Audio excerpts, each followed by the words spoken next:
Hey guys, Godfather of Anxiety here.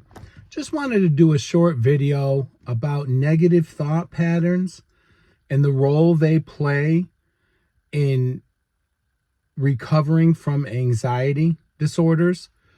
It's these negative thought patterns that develop when we have anxiety disorders. Overcoming that thought pattern is going to be an essential part of our recovery. And unfortunately, it doesn't usually just happen when you take a pill or, when you start, an exercise program or getting your sleep. You're going to have to unlearn these thought patterns. And I figured what I would do is I would just go through some of these and, the ones that I've experienced that have specifically affected me. I'll give you some things anecdotally that I experienced, and also how you overcome them, which is basically going to be engaging the logical mind and doing the math, right? Because a lot of the time, they actually call these cognitive distortions. And it's ironic that people that are as intellectually gifted as a lot of the people who suffer from anxiety disorders end up having these cognitive distortions, right? We're generally bright people, but when fight or flight takes over, we can draw a lot of conclusions that are anything but logical. So that's what I want to cover here, and I'm going to go through right now. I'm just going to start listing some of these. Why don't I discuss just briefly what can cause some of these, right? Because most of the people that subscribe to my channel, the cause is going to be an anxiety condition, but they can stem from things like traumatic experiences, social pressures, mental health conditions, which we all know about, right, guys? And unrealistic expectations. So, anyways, and I don't want to make a long video here. So the first one that's mentioned is all or nothing thinking. And this is one that, I've had elements of, but not specifically really a major negative thought pattern for me. But I have loved ones, several, 3 I can think of off the top of my head, who have this condition very bad, this thought pattern very badly.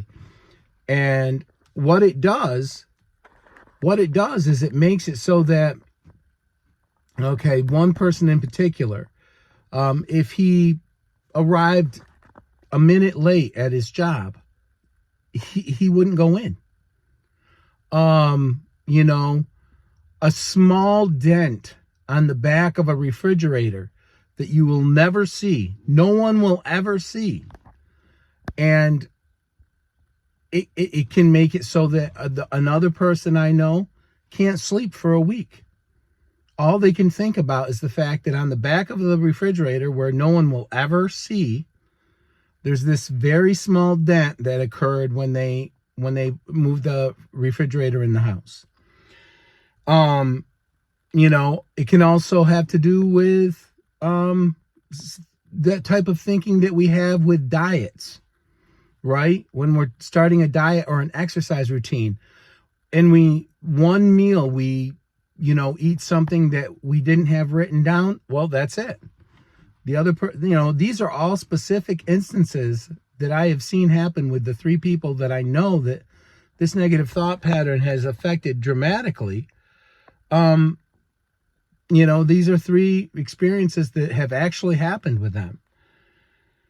And a lot of these, you'll notice a lot of these thought patterns, the thing they have in common is they're going to be negative. So the next one they mention is mental filter. And that's focusing on negative aspects of a situation and ignoring all the positive ones. So I have someone I know that I always joke that someone could come to the front door with a suitcase full of money. And before they left, after they gave it to this person, they would already have in their mind lined up all of the problems that this was going to cause. Instead of seeing all the people they could help, the traveling they could do, the things that actually are beneficial when you have some extra money, they would find the negative in this. So that's that mental filter. Another one is jumping to conclusions. And, we do tend to do this when we have anxiety disorders. And this, to me, this kind of blends in with, and they overlap, guys. It blends in with catastrophizing. But, when it comes to jumping to conclusions, assuming what someone is thinking and predicting a negative outcome without any evidence. So do we ever find ourselves doing that? Do we ever find ourselves, imputing something bad to someone, or especially ourselves, because that's usually what happens, without having any logical reason to think that? Okay, catastrophizing. This is my specialty. The video would be very long if I got into all the times that I catastrophized something. An illness. Check. I can turn a cold into a death sentence. And when my anxiety was untreated, I did. I can turn a heartburn into stomach cancer. I could go through a myriad of symptoms that I've had that I've, taken right to instantly. When we're talking catastrophizing, guys, we're talking not seeing it through to a bad scenario, seeing it through to the worst scenario. You're dead. Your family is struggling without you. Everything. You've seen how horrible this is going to be. The whole process. And you can do this with your health, which I've done many times. You can do this with other things that you can't control, like your job. I've had that happen to me many times, whether it has to do with pay, or whether it has to do with imagining how bad a day is going to be before you even start the day, right? So, imagining it's going to be terrible. You can do this with things like really just about anything, like world events. You can do this with, obviously there's a lot going on in the world, but you don't, instantly, when you hear a noise in the background, think a bomb has been dropped. That's the kind of thing that happens when we're catastrophizing. The next one that's mentioned is personalization. And they should say negative personalization, because what we do is we insert ourselves into all these situations that we have nothing to do with. We can insert ourselves into things that are going on in the Middle East. Someone we know, their relationship can end, and somehow we'll trace it back to some way it involved us. We had something to do with the relationship ending. These are not logical thoughts. Just when something bad happens, instead of just, we're natural empaths generally. But when personalization takes over, instead of focusing on empathizing with the person who's gone through the trauma, we somehow attach it to ourselves, like we had something to do with it. And this is not a good place, a good space to be in. This is a really destructive, negative thought pattern, and it is very difficult to overcome once we've believed the con that much, where somehow, because we are thinking we're controlling things we are not controlling. And of course we want control, right? Isn't that what, this is where all these weird negative thought patterns come from. We want control. And in our lust for control, these thought patterns develop and we think we're gaining control, and really we're just lying to ourselves. And when it blends with the anxiety, we remember we also want to keep ourselves in fight or flight. So these so we're going to catastrophize these things.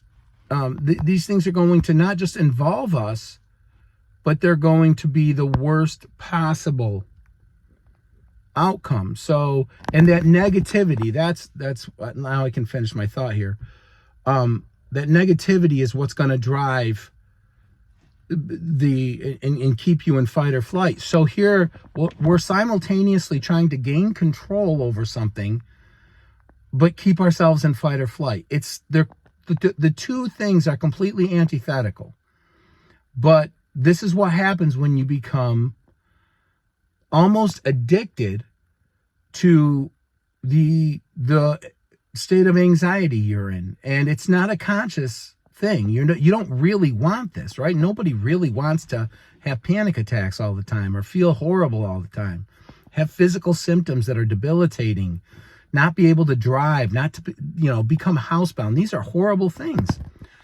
But because you combine that quest for control with being stuck in fight or flight, these negative thought patterns are the result. So these thought patterns it's going to be essential to overcome these thought patterns in order to recover from anxiety disorders, whether it's personalization, whether it's catastrophizing, whether it's overgeneralization, whether it's all or nothing thinking. All of these things, we need to overcome them, because what they do is they cut the legs out of recovery before you even start. Because if you already know the outcome's negative, why would you even bother? Why get out of bed in the morning, right, guys? But how you overcome these is you tap into the logical mind. You have to access your logic. Hopefully you haven't struggled with these thought patterns the whole time. Hopefully they are the result of suffering from an anxiety disorder, because that's how they develop generally. Sometimes the thought patterns might come first, but usually the anxiety disorder develops, and then after that we develop this negative thought pattern. So we need to tap into our logical minds. Remember that this is not reality, right, guys? It's like when I'm doing videos about, people who have suicidal ideation. The reality is they're not always going to feel the way they feel. And that the solution that they're contemplating is not really a solution. It's not a logical solution, not to something temporary, right? Well, these thought patterns are not logical solutions. They're not going to, just because you projected something bad and it actually happened, there's no reward. You don't win a prize. What you do is that confirms this horrible negative thought pattern that's not true, because there'll be a million times when you think the worst thing's going to happen and it doesn't. In fact, most of the stuff we worry about, guys, never happens. And the stuff that does happen, we have no control over. So what you effectively do with these negative thought patterns is destroy your life. You ruin the time, the most precious commodity we have on this earth. You ruin it, worrying about things that generally don't ever happen. And I promise you guys, you don't have anything to do with things other than things that are the direct result of your actions. That's it. You're not having control over, some other bad event that's going on in the world. You're not. So just want to make sure that, this is something you would obviously discuss with your therapist during the recovery process, but call out those negative thoughts. Don't just go, it's going to be. Have the courage to think this isn't going to be the worst thing. Fight the negative thought. This is one of those instances where you can fight it. You know, and so many things with anxiety disorders, when we fight it, it intensifies it. Not these negative thought patterns. Call them out into the light. Go ahead and imagine that the next day is going to be the worst day of your life. And when it's not, then sit there and do the math. I thought this was going to be terrible, and it wasn't. That means that that thought pattern did not serve you well that day. It instead ruined a day that that shouldn't have been ruined because you were projecting something negative that wasn't true. Again, cognitive distortion, guys. Don't let your life be robbed from you, the time on this earth, by cognitive distortion. We do our best. We write, we get up every day, we do our best. If we've done our best, that's all we can do. We can't control things that have nothing to do with us. And if you approach things with a negative attitude, or that like the worst thing is going to happen, you won't accomplish anything. You know that. You probably won't even try to accomplish anything. And if you do, the effort will be half-hearted because, again, you've already seen the end, right? You know this is going to be miserable. It's self-fulfilling prophecy. So, you know, really call these negative thought patterns out into the light, and it will help you during the recovery process. Now, if you're still stuck in, you know, a deep state of fight or flight, thought patterns, it's going to be really hard to overcome this until you get your fight or flight at least turned down, if not turned off completely, because you'll have physical symptoms that will make it so that you'll have a really hard time overcoming negative thought patterns. It is just the way it has. That's the way it's been for me anyways. And I can't, again, I never speak for everybody, guys. I'm just telling you my experience over the last 22 years with anxiety disorders.